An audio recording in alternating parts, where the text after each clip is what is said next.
मासिक धर्म या माहवारी एक सामान्य प्रक्रिया है जो हर महिला में चालू होती है। इंडिया में करीब 10 साल से 50 साल की उम्र तक माहवारी आती है। ये एक फिजियोलॉजिक चीज़ है जिसमें कुछ बच्चेदानी में चेंजेस होते हैं, जिसकी कुछ हार्मोनल चेंजेस होते हैं बच्चेदानी में, जिसकी वजह से हर 28 दिन पे बच्चेदानी की लाइनिंग जो होती है, बच्चेदानी का जो रास्ता हो वहाँ से वो लाइनिंग बाहर निकलती है ब्लड के रूप में, और इसको हम माहवारी कहते हैं। लेकिन माहवारी जो है, माहवारी के समय बहुत मानसिक और काफ़ी हार्मोनल चेंजेस भी होते हैं, इसलिए हमें इसके बारे में जागरूक होना आवश्यक है।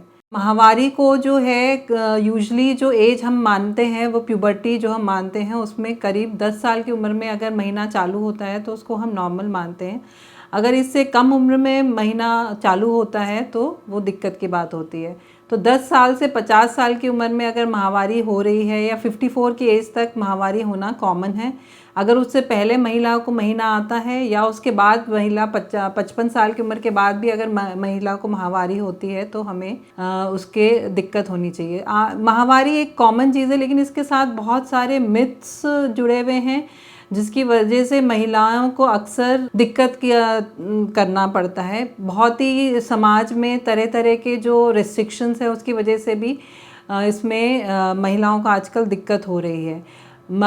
एक मेंस्ट्रुअल हाइजीन मैनेजमेंट एक तरह का वो होता है जिसमें अगर हम महिलाएं माहवारी के समय अपना कुछ चीज़ों का ध्यान नहीं रखती हैं तो उनको आगे चल के दिक्कतें होने की संभावना हो सकती है। ये एक जटिल समस्या। अगर माहवारी से रिलेटेड प्रॉब्लम्स के बारे में अगर जागरूक नहीं होंगे तो बहुत बार हमने देखा है कि लड़कियां सफ़र करती रहती हैं और वो फिर बहुत लेट स्टेज में पहुंचती हैं। कभी कभी उनका हीमोग्लोबिन, महिला को माहवारी के समय इतना खून चलता रहता है फिर भी वो डॉक्टर के पास नहीं पहुंचती हैं, और कभी कभी वो उनके खून की बहुत कमी हो जाती है।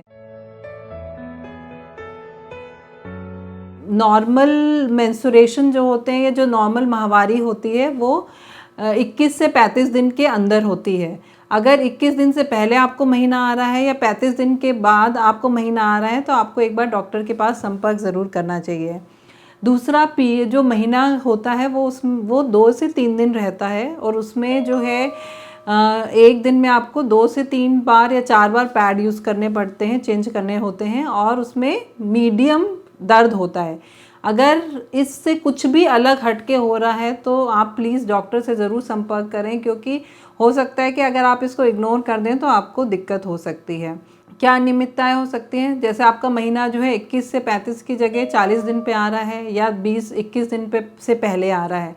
अगर 21 दिन से पहले आ रहा है तो आपके बच्चेदानी में इन्फेक्शन हो सकता है, कोई गांठ हो सकती है बच्चेदानी में, अंडाशय में कुछ हार्मोनल इम्बैलेंस हो सकता है जिसकी वजह से ये आपको दिक्कत हो रही है। अगर आपका महीना 35 दिन से 40 दिन के अंदर पे नहीं आ रहा है, उससे देर से आ रहा है, तो भी आपको दिक्कत हो सकती है। जैसे आपको हार्मोनल इम्बैलेंस हो सकता है, आपके मोटापे की वजह से हो सकता है, कोई आपको क्रॉनिक इन्फेक्शन है उसकी वजह से, जैसे बच्चेदानी का टीबी, और इन सब चीज़ों की वजह से आपको महीना टाइम से लेट आता है। तो ये सब ध्यान रखना होता है। आपको महीना जो पीरियड है अगर वो 2 से 3 दिन से ज़्यादा आ रहा है, मान लीजिए 7-8 दिन आ रहा है और ब्लीडिंग बहुत ज़्यादा हो रही है, तो ये भी एक चिंता का विषय है। इसमें आप डॉक्टर को अवश्य दिखाएं। हो सकता है आपके डॉक्टर आपके खून की कुछ जांच करें जिसमें आपके हार्मोन टेस्ट होंगे, हीमोग्लोबिन का टेस्ट होगा, या फिर आपका अल्ट्रासाउंड कराएं जिसमें आपके कोई रसोली है या कोई गांठ है तो वो पता चल सकती है, या थोड़ा इन्फेक्शन हो वो पता आपके चल सकता है।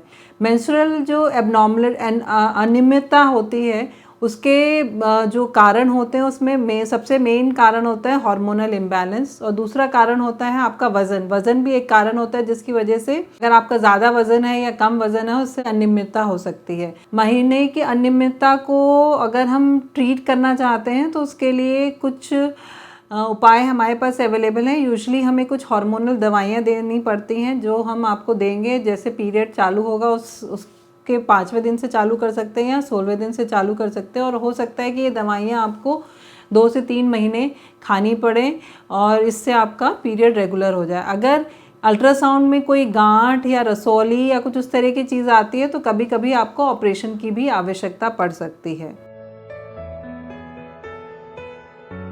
अगर आपका महीना जो है, महीने के समय आपको दर्द हो रहा है, थोड़ा बहुत दर्द तो कॉमन है, अगर आपको इतना दर्द हो रहा है कि आप स्कूल नहीं जा पा रहे हैं या कॉलेज नहीं जा पा रहे हैं, आपकी रूटीन एक्टिविटी अफेक्ट हो रही है, तो ये एक समस्या है और इसका निदान ज़रूरी है। तो इसलिए जो मेंस्ट्रुअल जो चीज़ें हैं, आपको एक नॉर्मल मेंस्ट्रुएशन और जो एबनॉर्मल सिम्टम्स हैं उसके बारे में जागरूक होना चाहिए। अगर आपने मेंस्ट्रुअल हाइजीन नहीं रखी उस समय, तो आपको लॉन्ग टर्म कॉम्प्लिकेशंस हो सकते हैं। अगर मासिक के समय बहुत अधिक दर्द हो रहा है तो कुछ दवाइयों से कभी कभी उसका उपाय हो जाता है। उसके लिए हम जैसे जो है दर्द निवारक गोली देते हैं। अगर वो उससे उपाय नहीं हो रहा है तो हमें कभी कभी आपको ओरल कॉन्ट्रासेप्टिव पिल्स या फिर हार्मोनल दवाइयाँ भी देनी पड़ती हैं, जिससे आपका पीरियड के समय दर्द हो। एक मेन कारण आजकल जो जैसे अगर बच्चेदानी में इन्फेक्शन है, बच्चेदानी में गांठ है, अंडाशय में गांठ है, और इसके अलावा एक एंडोमेट्रियोसिस करके दिक्कत जो बहुत ही आजकल कॉमन पाई जा रही है, उसकी वजह से भी मासिक धर्म के समय दर्द होता है। मासिक समय के दर्द को इग्नोर नहीं करना चाहिए अगर वो आपकी एक्टिविटी को हैम्पर कर रहा है। अगर गांठ है तो उसको दवा से ट्रीट करा जा सकता है। कभी कभी ऑपरेशन की भी आवश्यकता पड़ सकती है। कुछ घरेलू उपाय भी आप कर सकते हैं, जैसे योगा, मेडिटेशन, जो अपना खाने पीने में कुछ आप तला भुना कम खाएं, तो ये सब चीज़ें भी, और एंटीऑक्सीडेंट लेने से भी इन सब चीज़ों से आपको बचाव हो सकता है।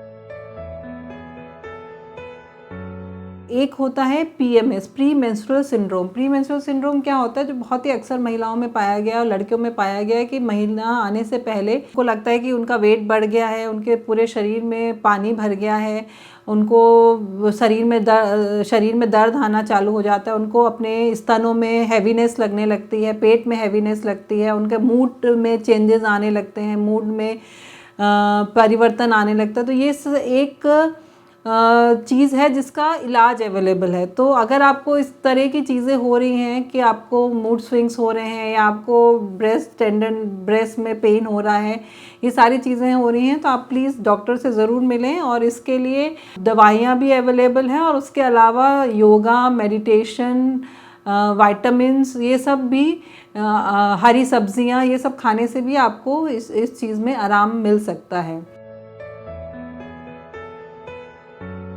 आजकल जो एक बहुत ही कॉमन बीमारी है PCOS, पॉलीसिस्टिक ओवेरियन डिजीज़ या सिंड्रोम, ये एक मल्टी ऑर्गन बीमारी है जो हमारे आजकल लाइफस्टाइल में चेंजेस हो रहे हैं। हमारे लाइफस्टाइल जिस तरह का हो गया है, उस वजह से ये बीमारी है।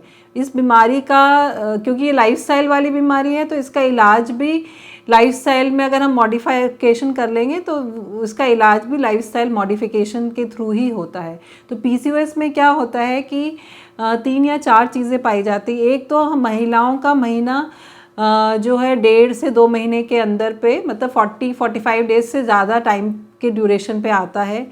जो महीना आता है वो 1 या 2 दिन रहता है, और महीने की जो रक्त स्राव है उसकी भी क्वांटिटी कम हो जाती है। दूसरा, इसमें कभी कभी महिलाओं के चेहरे पे या फिर एबनॉर्मल एरियाज़ पे, जैसे ब्रेस्ट पे या गर्दन, चिन पे एबनॉर्मल हेयर की डेवलपमेंट हो जाती है, तो वो भी एक PCOS की डिजीज़ में ही आता है। तीसरा फाइंडिंग जो होती है इसमें, अल्ट्रासाउंड में बच्चेदानी में छोटे छोटे सिस्ट पाए जाते हैं। ये सिस्ट जो है एक संकेत है बीमारी का। इस सिस्ट को ना हमें ऑपरेशन करना है, ना हमें इस सिस्ट को या अंडाशय को निकालना है, वो बस एक संकेत दे रहे हैं कि आपको PCOS, पॉलीसिस्टिक ओवेरियन डिजीज़ है। और जब ये सारी तीनों में से अगर एक भी चीज़ या 2 भी चीज़ होती है, तो हम उसको PCOS की डिज़ीज़ मान लेते हैं। और सबसे ज़्यादा मोस्टली ये जो है जिन महिलाओं का वज़न ज़्यादा होता है उनमें पाया गया है। तो अगर हम वेट पे कंट्रोल कर लेंगे, लाइफस्टाइल मॉडिफिकेशन क्या होगा कि लाइफस्टाइल में क्या मॉडिफिकेशन आपको करना होगा कि टाइम से उठना, टाइम से खाना, कुछ एक्सरसाइजेस करना, वेट बियरिंग एक्सरसाइज करना, साइकिलिंग करना, स्किपिंग करना, से आपका इस PCOS की डिजीज़ आपकी कंट्रोल हो जाएगी।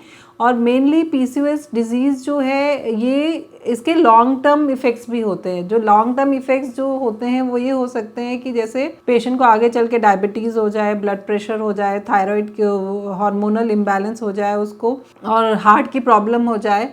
तो ये सारी चीज़ें जो हमारी लाइफस्टाइल से रिलेटेड हैं वो पीसीओएस में आगे चल के हमें दिक्कत कर सकती है। और पीसीओएस जो क्योंकि लाइफस्टाइल वाली डिजीज़ है, अगर आप लाइफस्टाइल मॉडिफाई करेंगे तभी आपकी ये डिज़ीज़ कंट्रोल में रहेगी। वरना अगर आप डॉक्टर के पास जाएंगे और उनसे कहेंगे कि मुझे महीना की अनियमितता हो रही है या मेरा महीना कम आ रहा है, तो डॉक्टर आपको दवा देगा। दवा जितने दिन आप खाएंगे उतने दिन उस दवा का फ़ायदा होगा। जब आप दवा बंद कर देंगे तो अगेन आपको ये दिक्कत होगी। तो लेकिन अगर आप दवा खाएंगे और साथ में एक्सरसाइज करेंगे, अपना लाइफस्टाइल चेंज कर लेंगे, तो आपको ये बीमारी आपकी कंट्रोल में रहेगी। डॉक्टर के पास जो है जो भी महीने से रिलेटेड चीज़ें होती हैं, मैं एक दो पॉइंट्स आपको बताऊंगी। तो जब आपको डॉक्टर के पास ज़रूर विजिट करना चाहिए। जैसे अगर आप 15 साल की उम्र हो गई है आपकी और आपको महीना चालू नहीं हुआ है, माहवारी स्टार्ट नहीं हुई है, तो आपको ज़रूर डॉक्टर के पास जाना चाहिए। या फिर आपके स्तन डेवलप हो गए हैं, स्तन डेवलप हुए 3 साल हो गए और तब भी आपको महीना नहीं आ रहा है, तब आपको डॉक्टर के पास जाना चाहिए। 10 साल से कम उम्र में अगर आपको महीना चालू हो जाता है तो एक बार डॉक्टर को दिखाना ज़रूरी है। इसके अलावा अगर 90 दिन तक यानी कि 3 महीने तक अगर आपका महीना नहीं आ रहा है तो डॉक्टर से संपर्क ज़रूर करें।